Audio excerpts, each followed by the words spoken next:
Hello, I'm Cohen Kalafut. I am a doctoral student at the Daifeng Lab, connected with the University of Wisconsin-Madison at the Weissman Center, and today I'm going to be talking about our algorithm Jamie. So just some background on the problem that we're trying to solve. Multimodal data sets are difficult to use. The distributions of the data are often very heterogeneous. Sometimes the data is noisy. Certain cells can be found in one modality that aren't in another, and a lot of existing algorithms aren't really set to handle that specific edge case. In addition, some modalities are difficult to produce in a multimodal dataset.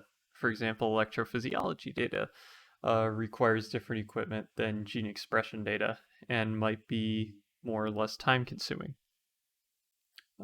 In order to alleviate this, a lot of multimodal datasets are readily available online, for free in fact. And so we can use that in order to create an algorithm that imputes between data types and can allow for analyses using only one of those data types. More specifically, we want to look at data integration and cross-modal imputation.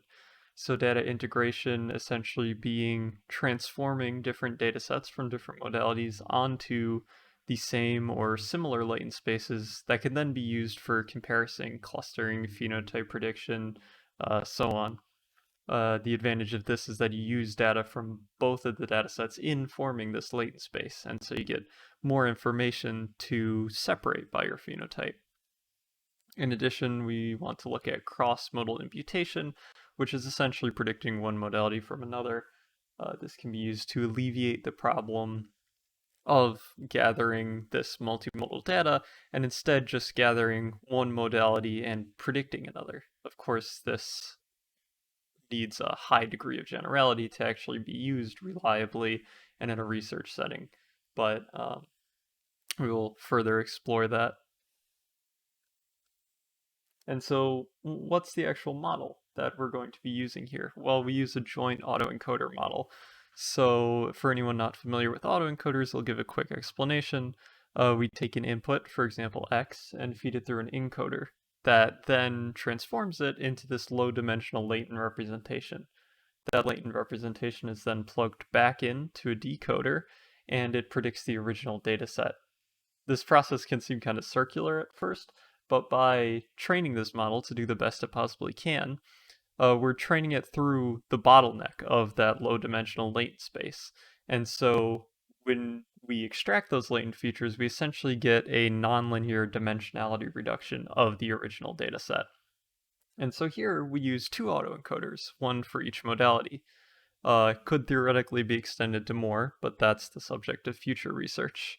In the middle here, we use this proprietary aggregation technique during training. Essentially, if samples are corresponding, then in the latent space representation, we take their average and then feed that into the decoder rather than just the raw latent space representation. The advantage of this is twofold. Essentially, the weights move in the same direction during gradient descent for the samples, and if one of the samples, if the two samples don't align, then one that's farther away from the ideal case and one that's closer to the ideal case will move different distances. And in practice, this actually moves the two latent representations closer together during training, which is what we want. We want similar latent spaces and ideally the same latent space. We have four losses to aid in this. We have the reconstruction loss, just generally for autoencoders. We have the alignment loss, which further serves to reinforce the idea that corresponding samples, given as prior information, should have the same latent representation. And then we have the cross loss and inverse cross loss, which use an inferred correspondence matrix and enforce cross-modal distances between samples. And so how do we actually use this to solve our problem? Well, we can transform the original datasets into their latent representations by feeding them through encoders, then using them for phenotype prediction, clustering, etc.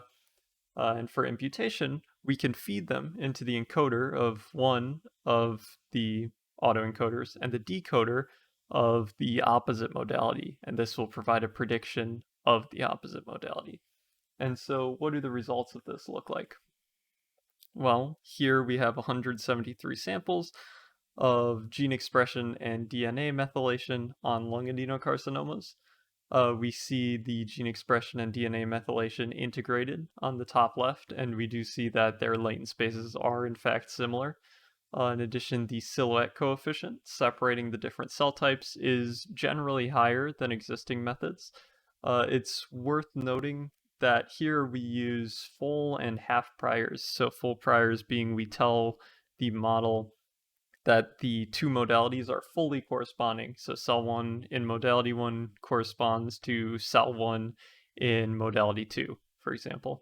And then half is where we only tell them half of the information. We also test this on visual cortex data.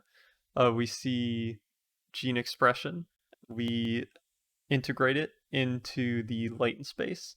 We plug it into the decoder, trained on electrophysiology data, and then in the top right, we see a sample feature selected by correlation, and we see that the predicted feature does indeed trend with the real feature.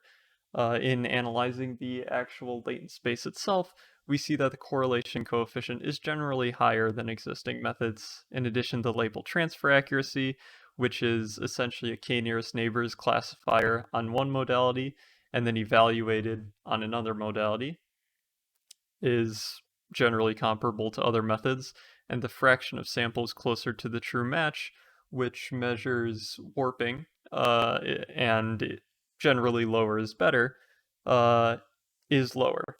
In addition, we note that adding correspondence priors, so full correspondence versus half correspondence, does actually improve performance, which is good. If it was the other way around, that would be a bit concerning. And yeah, that's basically the end. For future work, we want to try out different autoencoder architectures because the only proprietary bit of the method is in the center of the autoencoder with the aggregation technique and with the losses. Different autoencoder models can be plugged in. So for example, convolutional autoencoders can be used on imaging data. In addition, we want to undergo further reliability testing for our imputation method to make sure that it is applicable for the use case of only measuring a single modality. During testing, in order to evaluate, for example, electrophysiological features, only measuring gene expression. Thank you for listening. Here's the acknowledgments and citations. Oh, hope you have a nice day and enjoy the conference.